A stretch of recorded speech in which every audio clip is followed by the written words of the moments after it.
कुछ भी कहलाएं, रहते तो इसी मिट्टी पे हैं, पानी तो यहीं का पीते हैं, पानी समुद्र से तो नहीं आता मेरे भाइयों। कराची और हैदराबाद के दोस्तों, आपका पीने का पानी पता नहीं किसी ने आपको नॉर्थ नाजिमाबाद में, लाइन्स एरिया में, गुलशन इकबाल में, किसी ने आपको क्यामाड़ी में, किलफ्टन में और गुलिस्तान जौहर के आसपास और सदर में, किसी ने कोरंगी और औरंगी टाउन में आपको बताया है या नहीं बताया कि ये पानी समंदर से नहीं आता। ये बारिश का पानी भी कराची को सैराब नहीं करता। ये मुंबई और दिल्ली से पानी नहीं आ रहा, लखनऊ और अजमेर से नहीं आ रहा। ये पानी उड़ीसा और गुजरात और राजस्थान से नहीं आ रहा। ये पानी दुबई और कतर और ईरान से भी नहीं आ रहा। ये पानी अमेरिका और चीन भी आपको नहीं दे रहा। ये पानी आपका सिविक सेंटर के किसी कुएं से नहीं निकल रहा।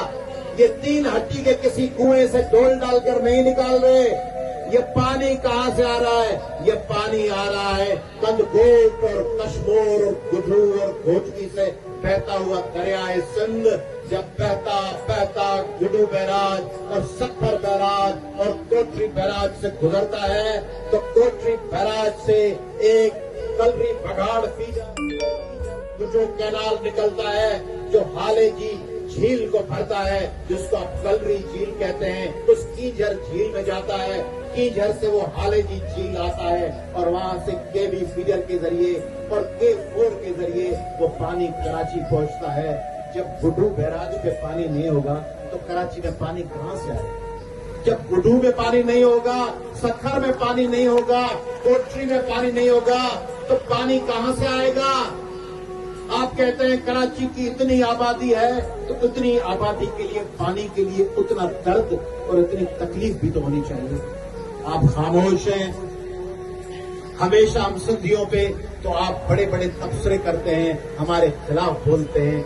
मैं इस्तदा कर रहा हूं अपने भाइयों को। मेरे भाइयों, खालिद मकबूल सिद्दीकी साहब, मेरे भाई आफाक अहमद साहब, मेरे भाई मुस्तफा कमाल साहब, मेरे भाई डॉक्टर इमरान फारूक साहब, मेरे तमाम भाइयों, मेरे भाई नईमुर रहमान साहब जमायत इस्लामी के, मेरे JUI के कराची के भाइयों, मेरे PTI के कराची के भाइयों, मेरे PMLN के कराची के भाइयों, हमारे लिए न सही, शहदादपुर के लिए न सही, लाड़काना के लिए न सही, भोजकी और खैरपुर और नौशहरों के लिए न सही, कराची तो आपके हम वतन, हम जुबान, हम नस्ल भाई हैं, उनके पानी के लिए तो सोचें।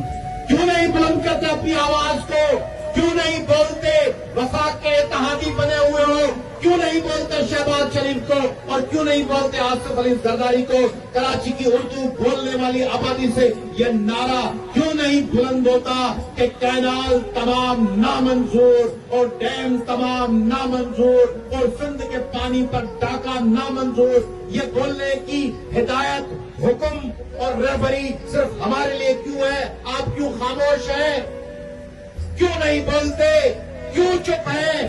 क्यों आपके मुंह में मिट्टी पड़ी हुई है?